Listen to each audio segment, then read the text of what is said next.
well, I guess just what's your thought on the report you're seeing today, especially the numbers coming down to 2.4 billion? So the numbers are a little bit confusing, and I'm going to be asking a little bit about that in the future, because it seems that in this report they've mixed security costs, capital costs, and operating costs all in one number, which is not how normally we do things, because of course if there's capital, that's stuff you get to keep. So you have to look at that a little bit differently. You think investments in transportation and accommodation and facilities, for example. Now that said, they are showing a operating deficit in the $450 million range. I can get my head around funding capital for this. I'm going to have to take a lot of convincing to be told that we should be running an operating deficit in that range,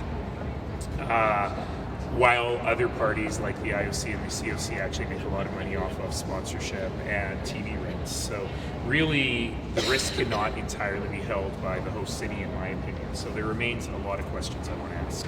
Does the decision still have to be made in July, sir? September deadline now, as far as the COC putting the city forth, what does that change now that you're not facing that September deadline? Well, it certainly means we've got some time to do some thinking here, and I think that it would be very, very difficult for council to make a final decision to move forward without knowing what the IOC host city agreement will be.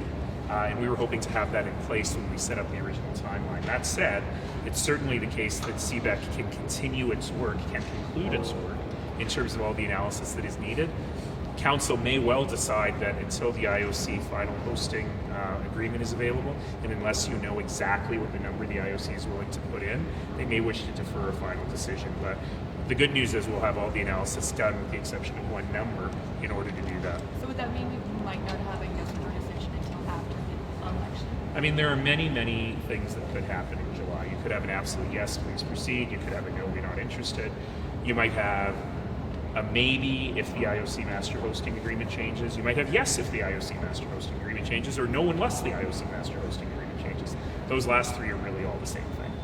Why are we seeing these numbers today? We weren't really expecting to hear a peep out of this until next month. I really wanted both the public and City Council to have some time to stew over some interim findings. The numbers may change a little bit between now and next month, but I wanted them to really have everything that was available today. Looking at the GDP growth and just some of the numbers adding up, are you looking at this more as a good news or bad news report overall? Well, I've always said that I will be persuaded on this particular issue by the evidence. And so I just see this as a presentation of a bunch of evidence.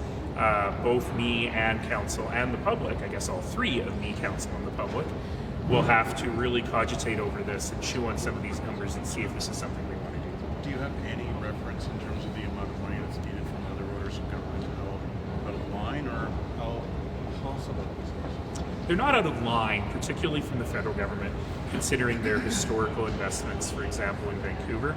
In fact, the security investment that we are putting forth is less than what it was in Vancouver in 2010, even 16 years later. So I don't think they're out of line at all, but obviously we will not be able to continue unless the federal and provincial governments are both in, and we haven't had any indication yet that they're in. We need to get to a couple of other topics and need to move, so. Your worship, the public funding is 2.4, the GDP is 2.4. That's a great deal of propositions there. There's a more ratio. I like to see economic impacts numbers much higher than that. I'd like to break down that GDP impact number to make sure that it doesn't have anything dubious in it before making any other decisions. Anyway, I was very happy that Council moved forward on the concept of an economic development investment fund. I think this is something that we need. We need the city to have some skin in the game as we look at economic resiliency and economic growth. So 10 million is just a starting point to keep this going, to see if there's anything we need to be opportunistic about in advance of creating a more detailed terms of reference and perhaps a budget ask for the new council in November. But I think it's the right thing to do. We have found that in pitching business and investment opportunities, sometimes you just need a little bit to go over the top. You know, it might be, for a hypothetical example, look, we'd love to buy this land, but we need you to upgrade that traffic intersection in order for the land to work. So those sorts of things, I think it makes sense for city administration to have the flexibility to be able to invest in that.